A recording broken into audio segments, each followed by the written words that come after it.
Hello and welcome. Good afternoon. You're watching Market Fatafat on ET now with me, Snehisha, and with me is Cheryl D'Souza. But we're wishing our viewers a good afternoon, Cheryl, but doesn't seem to be that much of a good afternoon for the markets today because we're rather flat. Not much happening on the markets today. Absolutely. A very good afternoon to you, Snehi, as well. But if you look at the markets, not doing much, but no doubt we've recovered from the day's lowest point, but holding on to the negative territory when you talk about the Nifty or Nifty Bank as well. Broader markets are the ones that were actually trading in the positive territory, and we've seen some recovery actually creep in on those indices as well. Talking about the sectors that have seen a good sharp recovery from the day's low, one is the Nifty PSE sector, the other one is Nifty energy sector. Both of these sectors have seen a good recovery, a solid recovery from the day's lowest point. So that's the way how the markets are looking like at this point in time. You're seeing only pockets of recovery in select sectors. All right, so that's what the market is shaping up to look like right now. 2 more hours left for markets to close. Let's see if we are able to claw back towards the green and end the day with gains, no matter how nominal. But with that, let's kickstart the show then, and let me welcome on board our team of researchers. On the research front, you have Jinay as well as Gaurav today, and from the technicals today, we are being joined by Ashish Kyal on the show, founder and CEO of Wave Strategy Advisors. Gentlemen, thanks so much for taking the time out and joining us. Let me kickstart the show with the first stock, and rather the first set of stocks. And that I want to talk about the shipping stocks today, because take a look at all of these shipping stocks today. You have GE Shipping, SCI, you have Shreya Shipping, Cochin Shipyard, SR Shipping, Garden Reach. Take a look at all of these. Some of these locked up in upper circuit today. SCI, Cochin Shipyard at their respective upper circuit locks today. But let me tell you why this is happening. Now, based on reports, the government may provide incentives for the maritime sector in the upcoming union budget. Now, India's Maritime Development Fund is also likely to be in place by the end of this year. And this Maritime Development Fund is likely to get an allocation of 15 to 20,000 crore rupees is what we are understanding from various reports. Now, custom duty on fishing vessels, tugs and pusher crafts and light vehicles may also be raised from 5% to 50%. And the deadline of shipbuilding scheme may be extended beyond 2026. Also, what we are hearing is some buzz around the centre announcing a PLI scheme for container manufacturing very soon. And also, if you remember India's Maritime Vision 2030, it aims to move India's shipbuilding and ship repair ranking to the top 10 globally in the world. So, on the back of all of these various news flows that we are hearing from reports panning out to be very well for the shipping sector, positive sentiment and stellar moves coming in across some of those names, Cheryl. Absolutely. So that's all about the shipping counters, and they are in focus. We've also spoken to GE Shipping management. Let's hear what they have to say.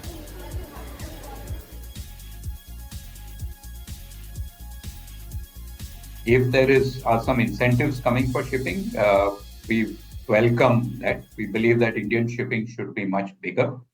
And it would be good if the Indian shipping industry grows and the Indian shipping fleet grows. The rates that have gone up 2x and 3x over the last few months have been on the container side, and again where we don't have a presence. So in our sectors, there has not been such a dramatic move in rates. In fact, rates are around where they were a couple of months ago, whether it's the bulk carriers or the tankers. So it's not changed.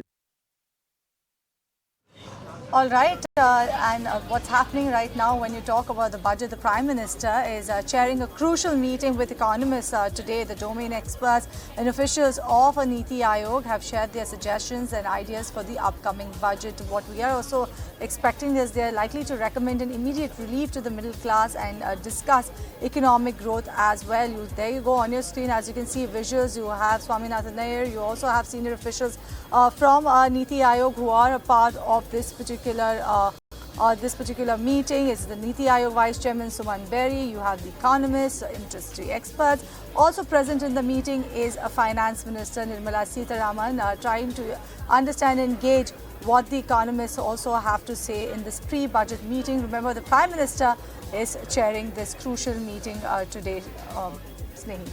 Absolutely, but Cheryl, let's keep it going with all the stocks that are buzzing. And you've picked out Indegene, Cheryl. Tell us why this stock is a buzz. Right, Indegene is actually actually seeing a sharp rise in trade today. 3.5% is what it saw an uptick of, and it's holding on to those levels right now as well. Remember, this company actually provides a medical commercialization services to pharmaceutical companies, and today they've announced a partnership with Microsoft, this in order to help the companies scale up the adoption of generative AI. So on back of this tie-up coming in from Microsoft, or with Microsoft for generative AI, you can see the stock is gaining in trade. In fact, this is the third consecutive session of gains coming in for Indigene's name.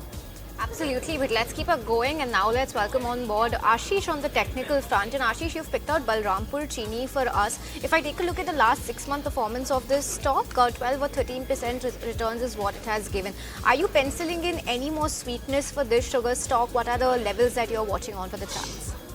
Hi, afternoon to you and all the viewers. Yes, if you look at Balamurthy Chini, we can clearly see it formed a flag kind of a pattern and is giving a breakout in today's session. So looks like there is more sweetness left over here, and we can expect the stock to move towards a level of around 470 on the upside.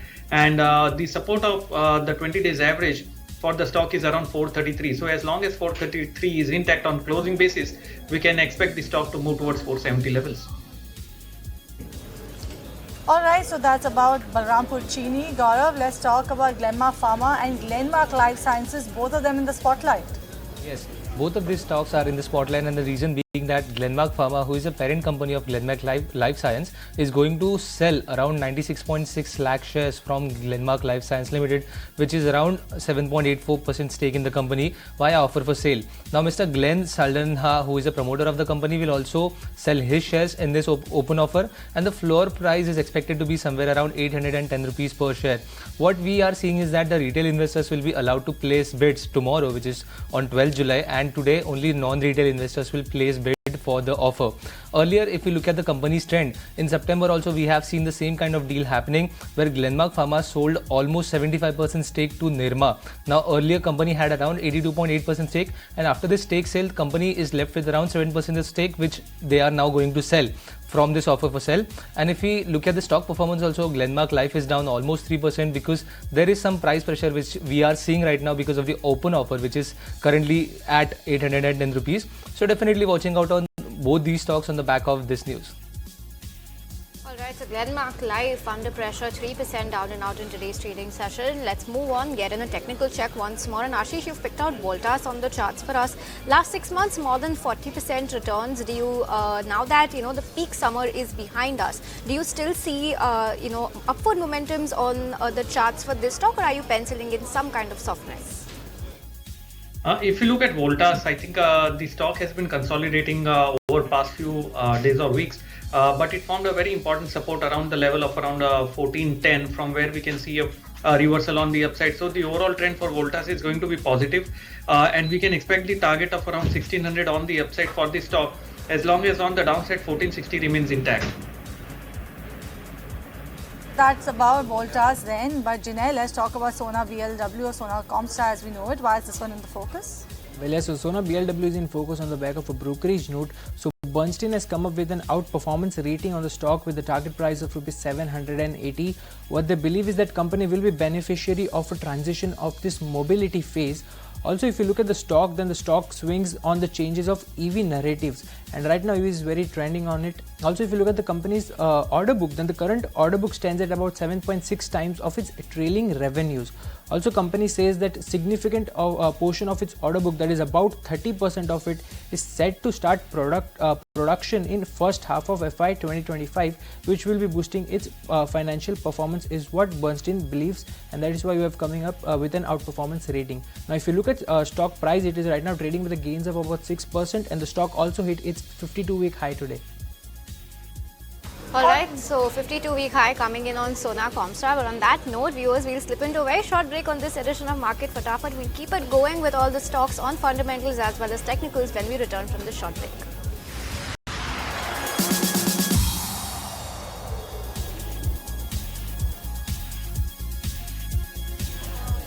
Welcome back. You're watching Market Fatafat on ET Now, and let's talk about PVR Inox then. Ashish, how is this one looking on the charts to you? Are you seeing that the momentum that had actually kick-started for this particular counter of recovery will continue going ahead? Yes, it's like over past few days we can see the stock was just drifting on in the sideways direction, and today there is some kind of an attempt on the upside. So looks like there we can expect the stock to move up. If it manages to break above that 1480 levels in today's session, we can expect it to move towards the level of 1540, which is the target. And on the downside, the support for the stock is at 1420. Thanks for that. Let's move on. Talk about GE Power. This is a stock that's holding up very smartly in today's trading session, trading with gains of more than 6%. Now, GE Power India is selling its hydro business and its gas power business through a slump sale. Now, through the sale, the company is looking to restructure its business. The hydro business will be sold to GE Power Electronics Private Limited, and the gas power business will be sold to GE Renewable Energy Technologies Private Limited. The company announced this through an exchange filing yesterday, and the slump sale is subject to the prior consent of the members of the company as well as other regulatory approvals. So that is pending as of now. Now, the hydro business, GE Power India, when we talk about the hydro business, is selling this business to GE Power Electronics at a premium of 100 crore rupees over the fair market value, and this sale is expected to be completed in the last quarter of this fiscal.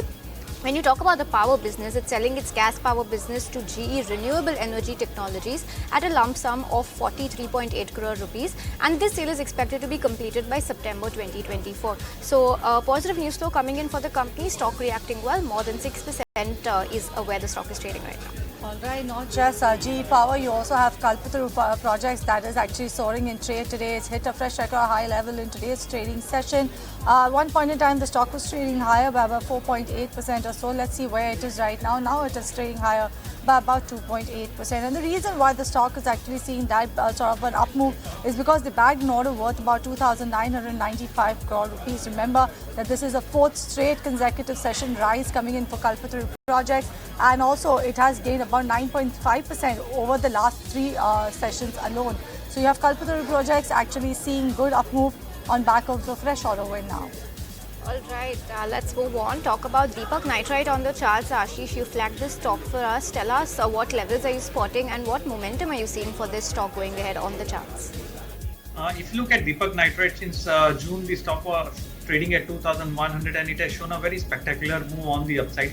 So the overall trend over medium term looks to be on the positive side, and the stock is now again breaking out to fresh 52-week high. So overall tone is bullish. We can expect it to reach towards the level of around 2,950 on the upside, and on the downside the support for the stock is around 2,690. All right, let's move on then. Gaurav, let's talk about Alalia Contracts and why is this stock in focus? Alalia Contracts is in focus because the company has won an order, and this order is from Airport Authority of India. Now, this order is for construction of the new terminal building, and this is on the back of the EPC model at Lal Bahadur International Airport, which is situated in Varanasi. The duration of this order is going to be around 36 months, and the value of this order is going to be around 893 crore rupees. Now, let's not forget that the order inflow target for the FY25, which the company had given, was somewhere around 2,500 to 3,000 crore rupees, and if we look at this order, this contributes almost around 25 to 30% of this order inflow target. Apart from that, if you look at some of the other metrics also, in FY24, company has an unexecuted order book of around 11,180 crore rupees, which company said will be executable in 2 to 2.5 years. And if you look at the stock performance also, as we got an order book, order inflow news, the stock increased almost by 5% in a trade, but even at this point, it is trading up at 3.6% gain. So definitely watching out on this counter. All right, Alalia Construction is a big gainer today, and let's go back to Ashish for a technical check. Ashish, you've picked out Petronet LNG. Now, we had a note by Macquarie this morning where they've downgraded this stock to an underperform from neutral, but have gone ahead and hiked the target price to 260 rupees per share. Do you agree with this view? What levels are you spotting out on the technical charts when it comes to Petronet LNG? The entire space of energy, I think there has been a lot of buzz in today's session, and Petronet LNG has managed to break above that 330 hurdle also. The stock is going to be near the 52-week high as far as I can see on the chart, and that's a positive sign. So overall, I think the tone remains still bullish on the stock, and despite of the downgrade, the stock is still trading near the day's high. So overall, expectation is that we can reach towards the target of around 370 on the upside over short term, and on the downside, the support for the stock is around 332 levels. Right, so that's about Petronet LNG. Let's talk about Hindalco then, Jinay. And why is Hindalco in the spotlight today? Motilal Oswal has actually come up with a brokerage note where they have maintained their buy rating and hiked the target price to rupees 800. Now what they believe is that capacity addition is what will be driving earnings growth for the company. Also, if you look at Novelis, they say that it will be witnessing further margin improvement going forward. Now the company is taking a total capex of about 6.9 billion US dollars, and now what Motilal believes is that this capex will augment its capacity across US, Utkal, Aditya and Silvassa among others. Also, they believe that the upcoming 600 kilotons facility in USA will act as a proxy for growing demand for beverage cans and auto grade aluminum sheets in Northern America. Now what they are believing is that Novelis margins improvement, which has been for the last few quarters, will likely be to continue in FY 2025 as well, which will be improving financial performance of the company, and that is why they are coming up with a buy rating. Now if you look at the stock price, it was earlier trading with the gains of above 1%, but right now holding on with the gains of about 0.3%. Alright, let's move on then. And right before the union budget, sources tell ET now that the shipping ministry has submitted key proposals for consideration ahead of this union budget. Let's go across to my colleague Prakash, who's joining us on the phone line with all of these details. Prakash. Yes, an important development coming in as we are learning from our sources that the shipping ministry has made some recommendation to the finance ministry for the union budget for the financial year 2025, where the shipping ministry has requested government to announce a special fund for the manufacturing of ships within the country. And if you go by the proposal, where the shipping ministry has proposed to announce a maritime development fund that could be in a form of special fund where the financial incentives would be given to the domestic players for the manufacturing of ships within the country, and that will encourage the government's vision of self-reliant India. Along with that, some other proposals are there that we are learning from our sources, that the ministry has also proposed providing an incentive for ships operating on green energy, and therefore a scheme called Harit Nauka has been proposed for inland waterways. In addition to that, a special proposal which is part of these recommendations include a special fund for the R&D projects in the shipping sector. So these are the specific proposals which have been made by the shipping ministry to the finance ministry, and we are expecting that some of these proposals are going to be part of the union budget going forward. Back to you. All right, Prakash, thanks for all of those details coming in. That explains further why the shipping stocks are, on an upward trajectory today, and some of them also locked in upper circuit. But let's move on, talk about the entire oil and gas space, because this morning we've had a note coming in from Macquarie, where they've given their view on a bunch of stocks from this sector. First up, let's talk about IOC. They've upgraded this stock to neutral from underperform, but have hiked the target price. HPCL also, they've upgraded this stock to an outperform from neutral, but on the flip side, they've cut the target price to this stock to 380 rupees from 425 earlier. Now, a series of downgrades coming in. They've downgraded GAIL to an underperform. They've downgraded Petronet LNG as well, and Mahanagar Gas also seeing a downgrade to underperform from neutral. But for GAIL and MGL, they've hiked the target price, and also for Petronet LNG, they've gone ahead and hiked the target price as well. They've maintained a neutral stance on BPCL as well as GSPL, maintain their underperform stance on Gujarat Gas as well, and continue to maintain neutral stance for IGL as well as ONGC. However, they remain cautious on the entire sector because they see moderation in R&M margins for OMCs, volume growth and margin for CGDs, and expansion into new segments for the midstreams. So while they're positive on this sector, they do not see any immediate benefit of the inclusion of natural gas in the GST ambit. So all in all, this is Macquarie's note on the entire oil and gas space. But Ashish, you also picked out IOC as well as ONGC, two stocks that I spoke about. Give us the technical check on both of these stocks and what these stocks look like on the charts.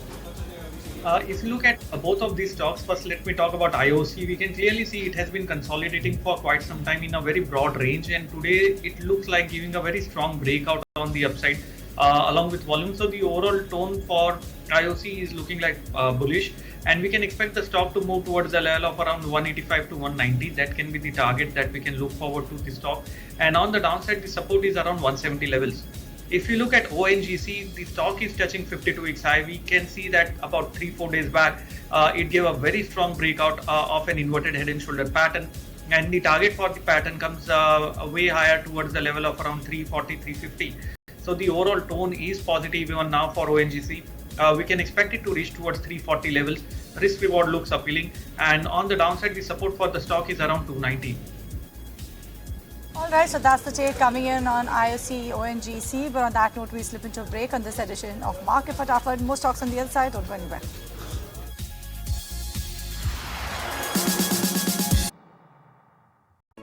If you like this video, then like, share and subscribe to ET Now.